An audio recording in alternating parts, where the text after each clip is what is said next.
നമസ്കാരം. പ്രധാനമന്ത്രി നരേന്ദ്രമോദിയുടെ ചിത്രവും പേരും ഉപയോഗിച്ചുകൊണ്ടുള്ള ശിവമോഗയിലെ കെ.എസ്. ഈശ്വരപ്പയുടെ പ്രചരണത്തിനെതിരെ തെരഞ്ഞെടുപ്പ് കമ്മീഷനെ സമീപിച്ചിരിക്കുകയാണ് കർണാടകയിലെ ബി.ജെ.പി. നേതൃത്വം. ശിവമോഗയിൽ ബി.ജെ.പിയുടെ ഔദ്യോഗിക സ്ഥാനാർത്ഥിക്കെതിരെ വിമതനായാണ് നിലവിൽ ഈശ്വരപ്പ മത്സരിക്കാൻ ഇറങ്ങുന്നത്.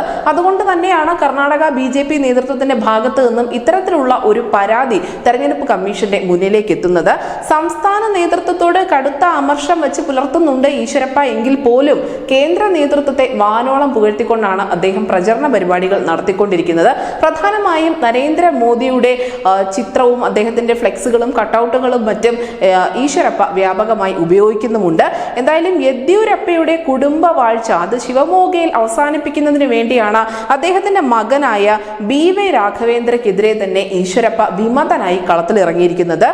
പക്ഷെ മറ്റൊരു പ്രധാനപ്പെട്ട കാര്യം എന്തെന്നാൽ ഈ ഈശ്വരപ്പയുടെ മകനായ കെ.ഇ. കാന്തേഷിന് ഹാവേരി ലോക്സഭാ മണ്ഡലത്തിൽ ടിക്കറ്റ് നിഷേധിച്ചതിനെ തുടർന്നായിരുന്നു ഈ ഈശ്വരപ്പ ബി.ജെ.പിയുടെ കർണാടക നേതൃത്വവുമായി ഇടഞ്ഞത്.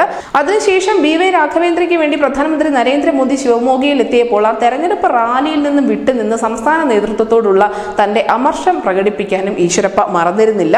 ഇതിനിടെ അമിത്ഷായെ നേരിട്ട് ദില്ലിയിൽ പോയി കാണാൻ ഈശ്വരപ്പ ശ്രമിച്ചിരുന്നുവെങ്കിൽ പോലും സമയം അനുവദിച്ച് നൽകാതിരുന്നതും ഈശ്വരപ്പയ്ക്ക് ഒരു കനത്ത തിരിച്ചടിയായിരുന്നു.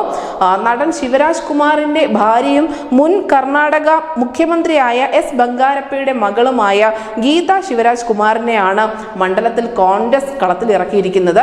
അങ്ങനെ ഏറ്റവും ശക്തമായ ഒരു പോരാട്ടം നടക്കാൻ പോകുന്ന മണ്ഡലം തന്നെയാണ് ശിവമോഗ. അവിടെ ബി.ജെ.പിയുടെ ഔദ്യോഗിക സ്ഥാനാർത്ഥിയുണ്ട്, യെദ്യൂരപ്പയുടെ മകനായ ബി.വൈ. രാഘവേന്ദ്ര.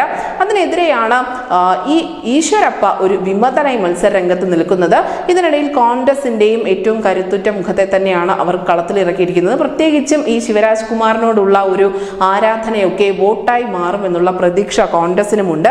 നിലവിൽ എന്തായാലും മോദിയുടെ ചിത്രം ഉപയോഗിക്കരുത് എന്നുള്ള ഒരു നിർദ്ദേശം തെരഞ്ഞെടുപ്പ് കമ്മീഷന്റെ ഭാഗത്ത് നിന്നും ഉണ്ടാവുകയാണെങ്കിൽ ഈശ്വരപ്പ എന്ത് പറഞ്ഞ് വോട്ട് പിടിക്കും എന്നുള്ള ചോദ്യം ബാക്കിയാവും. News desk news India Malayalam.